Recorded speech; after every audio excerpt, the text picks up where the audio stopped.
தமிழ் பேசும் அனைத்து நாளுங்களுக்கும் வணக்கம். ஸோ இந்த வாரம் டெக் நியூஸில் உங்களை சந்திப்பதில் மிக்க மகிழ்ச்சி. ஸோ இந்த வாரம் நடுவில் ஒரு நியூஸ் நம்ம மிஸ் பண்ணிட்டோம். அதற்கான காரணம் எல்லாருமே பொங்கல் செலிப்ரேஷனில் இருந்திருப்பீங்க. எங்கள் டீமுமே அவங்கவுங்க ஊருக்கு போயிருந்தாங்க. எல்லாருமே பொங்கல் செலிப்ரேஷனில் இருந்தாங்க. அதனால தான் பட் இன்றைய டெக் நியூஸில் உங்களுக்கு தேவையான எல்லா விதமான செய்திகளும் இந்த வாரம் நடந்த எல்லாத்தோட ஹைலைட்டும் உங்களுக்காக கொண்டு வந்திருக்கேன். சரி, அந்த டெக் நியூஸ்குள்ளே போகிறதுக்கு முன்பாக கிவ் அவே அனௌன்ஸ்மெண்ட் நம்ம லாஸ்ட் வீக்கே வந்து சொல்லியிருந்தோம். ஸோ அஃபிஷியலி நம்மளுடைய MacBook Air M2 நான் கிவ் அவே வந்து பண்ண போகிறேன். ஸோ ரூல்ஸ் ரெகுலேஷன்ஸ் என்ன நம்ம போன வாரம் நியூஸ்லேயே சொல்லியிருக்கோம். பட் இருந்தாலும் டிஸ்கிரிப்ஷனில் என்ன எதுன்றது வந்து கொடுத்துருப்பேன், செக் பண்ணி பார்த்துக்கோங்க. வாட்ஸ்அப் சேனலில் கம்பல்சரி ஜாயின் பண்ணுறவங்களுக்கு மட்டும்தான் கிவ் அவேல வின் பண்ணுற வாய்ப்பும் கிடைக்கும். ஏன்னா யாருக்கு கொடுக்குறோம் என்னன்றது எனக்கும் தெரியணும் இல்லையா, அதனால தான். ஓகேங்களா? And comments compulsory. நம்ம யூடியூப் வீடியோ ரெகுலராக பார்க்கணும், கமெண்ட் பண்ணணும். இது 100% கம்பல்சரி. கமெண்ட் பண்ணல நான் வந்து எப்பவுமே பார்ப்பேன் அப்படின்னாலும் எனக்கு தெரியாது. மற்றவங்களுக்கும் பார்க்கும்போது என்னோட சொந்தக்காரங்களுக்கோ ஃப்ரெண்ட்ஸ்க்கோ கொடுத்த மாதிரி அவங்களுக்கு தோணும். அதனால அத்தன்டிசிட்டியாக இருக்கணுன்றதுனால தான் எல்லாமே. ப்ளஸ் இந்த கிவ் அவே வின்னரையுமே நாங்கள் லைவாக தான் அதை செலக்ட் பண்ண போகிறோம். அந்த லைவ் எப்போ என்ன ஏதுன்ற எல்லா விதமான அப்டேட்டும் நம்மளுடைய வாட்ஸ்அப் சேனலில் வந்து போடுவேன். இது வரைக்கும் ஜாயின் பண்ணாதவங்க இந்த QR கோடை ஸ்கேன் பண்ணி ஜாயின் பண்ணிக்கலாம். இல்லை லிங்க் டிஸ்கிரிப்ஷனில் கொடுத்துருக்கேன், அங்கே ஜாயின் பண்ணிக்கோங்க. ஒருவேளை நீங்கள் இன்ஸ்டாகிராமில் இருக்கீங்கன்னா இன்ஸ்டாகிராமில் டெடிகேட்டடாக இந்த ஃபோனை நான் ஒருத்தருக்கு கிவ் அவே வந்து பண்ண போகிறேன். ஸோ அதற்கான ரூல்ஸ் அண்ட் ரெகுலேஷன்ஸ் என்னன்ற அந்த லிங்க்கும் டிஸ்கிரிப்ஷனில் போடுறேன். பார்ட்டிசிபேட் பண்ணுங்கள். All the best. So first news என்னன்னு பார்த்தீங்கன்னா, டாடா ஏற்கனவே வந்து விவோ கூட கொலாபரேஷன், இந்த மேனுஃபேக்சரிங் அசம்பிளிங் இதை பற்றிலாம் வந்து போய்கிட்டு இருக்குன்றது உங்களுக்கு வந்து தெரியும். இப்போ வந்து பார்த்தீங்கன்னா ஓப்போ மற்றும் ஷாமி கூடயும் பேச்சுவார்த்தைகள் போய்கிட்டு இருக்கதா வந்து சொல்கிறாங்க. ஒருவேளை இது சக்ஸஸ் ஆகும் பட்சத்தில் மோஸ்ட் ஆஃப் த அசம்பிளிங் எல்லாமே டாடா கைவசம் இங்கே இந்தியாவில் பண்ணுறதுக்கான ஒரு வாய்ப்புகளும் இருக்கும். அண்ட் அதில் என்ன ஒரு விஷயம்னா, அந்த அசம்பிளிங் யூனிட் வந்து எங்கள் ஊரில் தான் இருக்குது. ஸோ இன்னும் கொஞ்சம் நிறைய வேலை வாய்ப்புகள், இன்னும் கொஞ்சம் வளர்ச்சி வருவதற்கான வாய்ப்புகளும் இருக்குது. வித்தவுட் பொல்யூஷன் வந்தால் நல்லது. அதுலேயும் குறிப்பாக டிஸ்பிளே யூனிட்ஸ் மற்றும் கேமரா காம்போனன்ட்ஸ் தான் இங்கே மேனுஃபேக்சரிங் பண்ணுறதுக்கும் வாய்ப்புகள் இருக்குது. ஸோ டிக்டாக்கை ஒரு வழியாக யூஎஸில் பேன் பண்ணிட்டாங்க. எஸ், ஏற்கனவே டிக்டாக் வந்து இந்தியாவில் வந்து பேன் பண்ணிட்டோம். 5 வருஷத்துக்கிட்ட ஆக போகுது. இப்போ யூஎஸ்லேயுமே வந்து பேன் பண்ண போகிறதா சொல்லிட்டு இருக்காங்க. அதற்கான காரணம் என்னென்னா, இங்கே சொன்ன அதே காரணம் தான். சைனீஸ் கம்பெனி இங்கேருந்து டேட்டாவெல்லாம் அங்கே ஆட்டி போட்டுட்டு போகிறாங்க. ஸோ அதே தான் வந்து யூஎஸ்லேயும் வந்து இப்போ முடிவு பண்ணி பேன் கொடுத்துருக்காங்க. அதை எடுத்து அவங்க வந்து சுப்ரீம் கோர்ட்லேயும் வந்து கேஸ் ஃபைல் பண்ணியிருந்தாங்க. இப்போ சுப்ரீம் கோர்ட்லேயும் என்ன சொல்லிட்டாங்கன்னா, பேன் செல்லுபடி ஆகும். எஸ், பேன் இஸ் பேன்னு சொல்லியிருக்காங்க.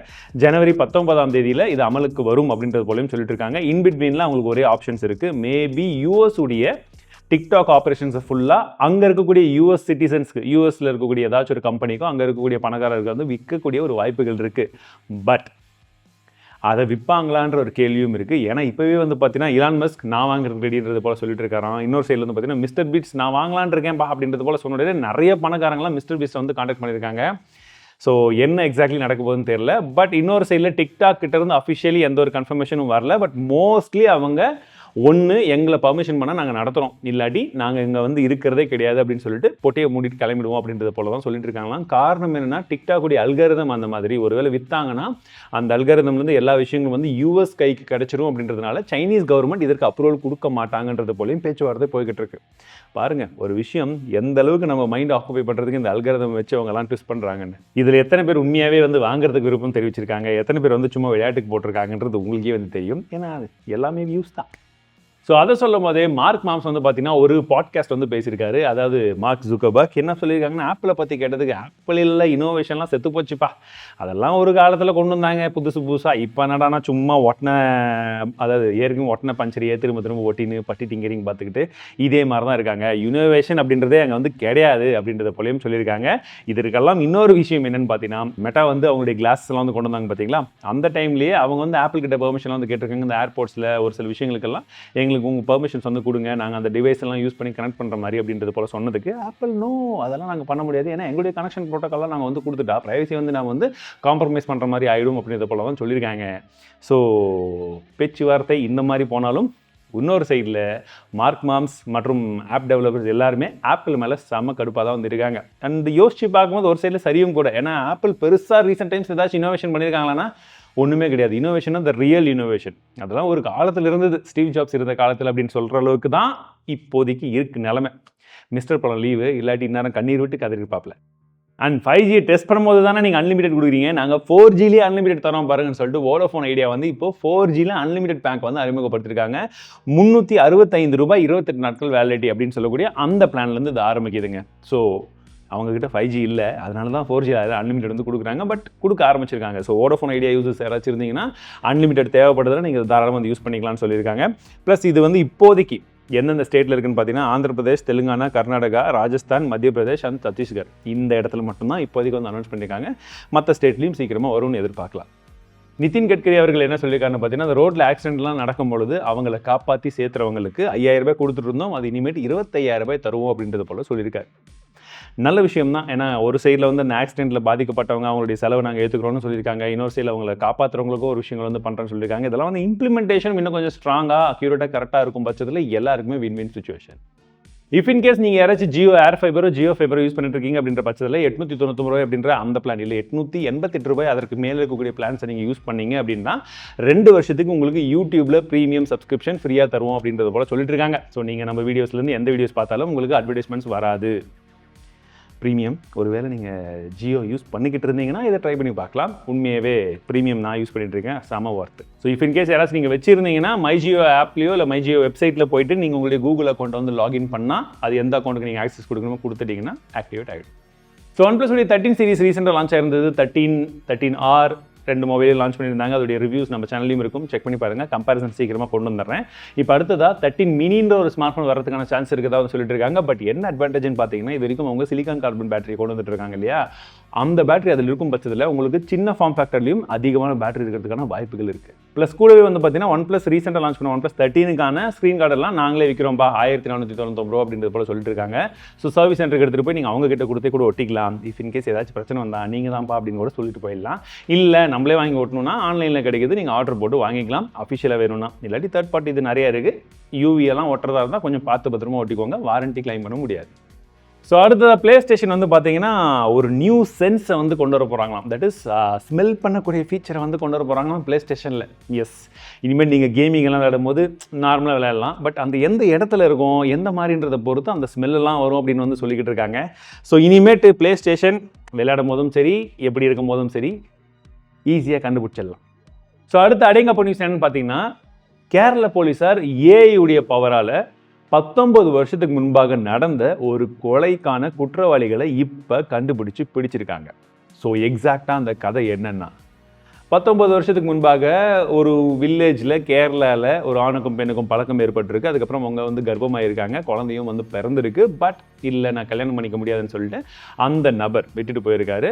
இவங்க அதுக்கப்புறம் மகளிர் ஆணையத்தெல்லாம் அணுகி டிஎன்ஏ டெஸ்ட் எல்லாம் பண்ண சொல்லி எஸ் இவங்க தான் அவருடைய அப்பாலாம் கன்ஃபார்ம் ஆனதுக்கு அப்புறமாக என்ன பண்ணியிருக்காங்கன்னு பார்த்தீங்கன்னா, அவரும் அவருடைய ஃப்ரெண்டும் சேர்ந்து அந்த லேடி மற்றும் 2 குழந்தைகளையும் மர்டர் பண்ணியிருக்காங்க. அதுக்கப்புறம் கேரளா போலீஸார் அவங்க 2 பேரும் தேட ஆரம்பிச்சிருக்காங்க. எங்கடா இருக்காங்கன்னு சொல்லி அவங்க வண்டி நம்பர்லாம் கண்டுபிடிச்சி போனால் பத்தான்கோட்டில் அவங்க ஆர்மியில் இருக்காங்க 2 பேரும் சொல்லி கண்டுபிடிச்சி அங்கே போயிருக்காங்க. அங்கேயுமே ஆட்கள் இல்லை, 2 பேரும் எஸ்கேப் ஆயிருக்காங்க.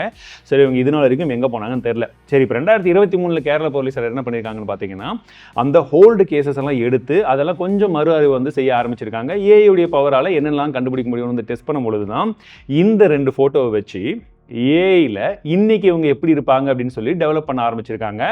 அதை ஆன்லைனில் இருக்கக்கூடிய ஃபோட்டோஸ்லாம் வச்சு ஸ்கேன் பண்ணியிருக்காங்க. எக்ஸாம்பிளுக்கு ஃபேஸ்புக்கில். ஸோ ஸ்கேன் பண்ணி பார்க்கும்போது அந்த ஃபேஸ் இந்த ஃபேஸோட மேட்ச் ஆகுதுன்னு சொல்லிட்டு, அதுவும் 90% அக்யூரசி வந்திருக்குன்னு சொல்லிட்டு ஒருத்தரை வந்து கிடச்சிருக்காங்க. அவங்க புதுச்சேரியில் இருந்திருக்காங்க, நம்ம பாண்டிச்சேரியில். ஓகேங்களா, போயிட்டு கைது பண்ணால் அந்த நபர் தான் இந்த நபர். 19 வருஷம் கழிச்சு கொலையாளிகள் 2 பேரையுமே பாண்டிச்சேரியில் கைது பண்ணியிருக்காங்க. 2 பேரும் வேற கல்யாணம் பண்ணி லைஃப்பை சந்தோஷமாக என்ஜாய் பண்ணிட்டு இருக்காங்க. கொலை பண்ணிட்டு வந்து 3 கொலை பண்ணி. ஸோ ஏஐக்கான நெகட்டிவ் பார்ட்டும் இருக்குது, இந்த மாதிரி பாசிட்டிவ் சைட்லையுமே ஏஐயை வந்து எந்த அளவுக்கு யூஸ் பண்ண முடியுன்றதுக்கு இது ஒரு சின்ன சாம்பிள். கூகுளுடைய சர்க்கிள் டு சர்ச்சை இப்போ ரீடிசைன் பண்ணுறதுக்கு பிளான் பண்ணிட்டுருக்காங்க. ப்ளஸ் கூகுள் ஜெமினியுடைய அந்த இன்டர்ஃபேஸுமே வந்து மாறுறதுக்கான வாய்ப்புகள் இருக்குன்னு சொல்லிட்டு இருக்காங்க. இது எல்லாமே Samsung Galaxy S25 series launch ஆக போகுது இல்லையா, அங்கே நமக்கு ஷோகேஸ் ஆகுமா அப்படின்றத ஒரு கேள்வி. ஏன்னா இது வரைக்கும் சாம்சங் கேலக்ஸி S25 சீரிஸில் டிசைன் இப்படி இருக்கும், உள்ள இப்படி இருக்கும், அதெல்லாம் சொன்னாலும் இந்த ஏஐ ஃபீச்சர்ஸை பற்றி எந்த ஒரு லீக்ஸுமே வரல. அதெல்லாம் ரொம்ப டாப் சீக்ரெட்டாக வச்சுருக்காங்களாம். இந்த வாட்டி இன்னும் கொஞ்சம் அட்வான்ஸ்டாக ஒரு சில ஏஐஸ் வந்து கொண்டு வர போகிறதா சொல்லிக்கிட்டு இருக்காங்க. Let's see. Oppo Find N5 அப்படின்னு சொல்லக்கூடிய ஒரு ஃபோல்டிங் ஸ்மார்ட் ஃபோனை பற்றின லீக்ஸ் நிறைய ஆன்லைனில் வந்துகிட்டு இருக்கு. இது என்னன்னு பார்த்தீங்கன்னா, நம்ம ஏற்கனவே பார்த்தது தான். OnePlusலையும் ஓப்பன்லாம் வந்துச்சு போன வருஷத்துக்கு முந்தைய வருஷம் 2023 வந்துச்சு, 24 வரல.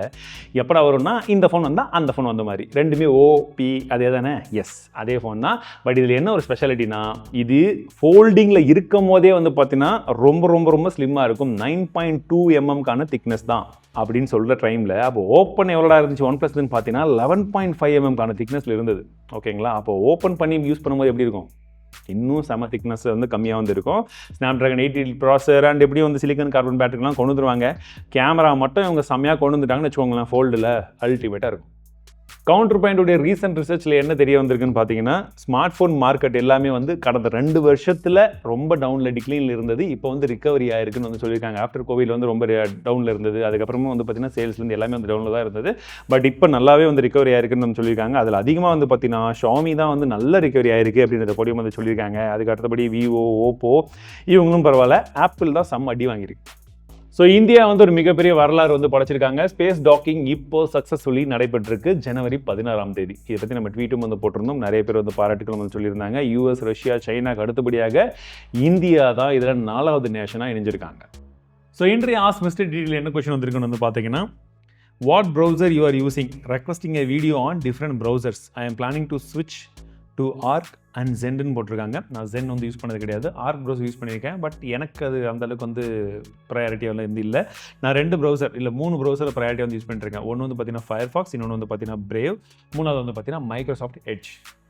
நம்மள பல பேர் VLC பிளேயரை வந்து யூஸ் பண்ணிட்டு இருப்போம். ஒரு சில பேர் அதை யூஸ் பண்ணாதான் ப்ரோ ஸ்பீக்கரே போகுது, சிஸ்டம்லேயே பிரச்சனை வருதுலாம் கூட சொல்லுவீங்க. பட் இன்னொரு சைடில் சொல்லணும்னா அவங்க CES 2025 என்ன பண்ணியிருக்காங்கன்னு பார்த்தீங்கன்னா, உடைய பிளேயரில் ஏஐயோட இன்டெகிரேஷனோட உங்களுக்கு சப்டைட்டில்ஸ் வந்துருன்றது போல சொல்லியிருக்காங்க. ஸோ சப்டைட்டில் ஜென்ரேஷனாக இருக்கட்டும் அண்ட் சப்டைட்டில் டிரான்ஸ்லேஷனோட சேர்ந்து கூட வரும். இதை நாங்கள் கொண்டு வர போகிறோம்னு சொல்லியிருக்காங்க. செம்மையாக இருக்குல்ல, டவுன்லோட் பண்ணி பார்க்க வேண்டிய அவசியமே கிடையாது, அழகாக பார்த்துக்கலாம். நான் படத்தை சொன்னேன். iPhone SE4 உடைய இமேஜ் இப்படி தான் இருக்க போகுதுன்றது போல் லீக் வந்திருக்கு. இது பார்த்தீங்கன்னா iPhone 14 மாதிரியே தான் இருக்குது. அண்ட் இன்ஃபேக்ட் சொல்ல போனால் பின் பக்கம் ஒரே கேமராங்க. அதே தான் பழைய காருக்கு பட்டி டிங்கரிங்க பார்த்து லான்ச் பண்ண போகிறாங்க.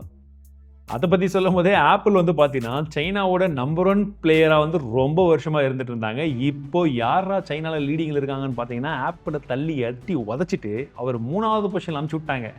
ஃபர்ஸ்ட் பொசிஷனில் விவோ இருக்காங்க. விவோ வந்து பார்த்தீங்கன்னா 17% இருக்காங்க. ரெண்டாவது வந்து ஓவே இருக்காங்க 16%. ஆப்பிள் வந்து 15% இப்போ 3வது இடத்துக்கு தள்ளிட்டாங்க. ஏன்டா இந்த மாற்றம் அப்படின்னு வந்து பார்த்தீங்கன்னா, ஒன்று ஆப்பிள் ஐஃபோனில் இப்போ ரீசெண்ட் டைம்ஸில் கடந்த 1 வருஷமாகவே கலக்கிட்டு இருந்தது ஏஐ தான். அது எதுவுமே இல்லை, இப்போ வரைக்கும் அஃபிஷியலி ஃபுல் ஃப்ளெஜ்டாக வரலன்றது ஒன்று. ரெண்டாவது விஷயம் வந்து பார்த்தீங்கன்னா, ஓவே சைனாவில் இப்போ ரொம்ப நல்ல ஃபோன்ஸ் எல்லாம் லான்ச் பண்ணிட்டுருக்காங்க. ஈவன் ஆஃப்டர் US உடைய பேன் சிப்பு எதுவுமே தராதப்பையும் அவங்க லான்ச் பண்ணிட்டுருக்காங்க. ஸோ மார்க்கெட் ஷேர் அங்கே இன்க்ரீஸ் ஆயிருக்கு. அண்ட் இந்தியாலையுமே வந்து பார்த்தீங்கன்னா ஆப்பிள் முதல் முறையாக டாப் 5க்குள்ளே வந்திருக்காங்க. டாப் 5 பிராண்ட்ஸில். எஸ், இது வரைக்கும் இந்த அளவுக்கு ஆப்பிள் வந்ததே கிடையாது. அதாவது இந்தியா போல ஒரு மார்க்கெட்லலாம் ஆப்பிள் எல்லாம் டாப் 5ல வரும்னு நினச்சி கூட பார்த்துருக்க மாட்டாங்க. அவங்களே நினச்சி பார்த்துருக்க மாட்டாங்கன்னு வச்சுக்கோங்களேன். பட் இங்கே வந்து அந்த லோகோ, ஆப்பிள், அந்த ஃபேன் பாய் மூமெண்ட் இதெல்லாம் சேர்ந்து பயங்கரமாக ஏறுது. இன்னொரு சைடில் வந்து பார்த்தீங்கன்னா அவங்க இங்கே மேனுஃபேக்சரிங் பண்ணுறாங்க, அது இதெல்லாம் வந்து சொல்கிறாங்க. பட் என்ன தான் மேனுஃபேக்சரிங் பண்ணாலும் இந்தியாவில் வந்து அசம்பிளிங்லேருந்து எந்த விஷயம் நடந்தாலும் ப்ரைஸிங் இன்னும் பெருசாக கம்மியாகலை. ஸோ அவங்க அதிகமாக இந்த மாதிரி பொசிஷனில் வந்ததுக்கான காரணம் நான் நினைக்கிறது எதுன்னு பார்த்தீங்கன்னா, அமேசான், ஃப்ளிப்கார்ட்டில் அந்த அக்டோபர் டைமில், அந்த தீபாவளி டைமில் சேல்ஸ் எல்லாம் வருது பார்த்தீங்களா, அதுதான் நினைக்கிறேன். நீங்கள் என்ன நினைக்கிறீங்க? ஸோ உங்களை பொறுத்த வரைக்கும் இஃப் இன் கேஸ் நீங்கள் யாராச்சும் ஐஃபோன் யூஸ் பண்ணீங்கன்னா, உங்களுக்கு ஐஃபோன் நான் யூஸ் பண்ணுறதுக்கு இதுதான் ப்ரோ சாலிடான ரீசன்னா எதை சொல்வீங்கன்னு கமெண்ட் செக்ஷனில் சொல்லுங்கள்.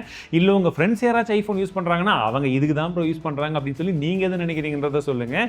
இதை வச்சு ஒரு வீடியோ நாங்கள் சீக்கிரமாக பண்ண போகிறோம். ஸோ உங்களுடைய ஃபீட்பேக்ஸ் ரொம்ப முக்கியம்.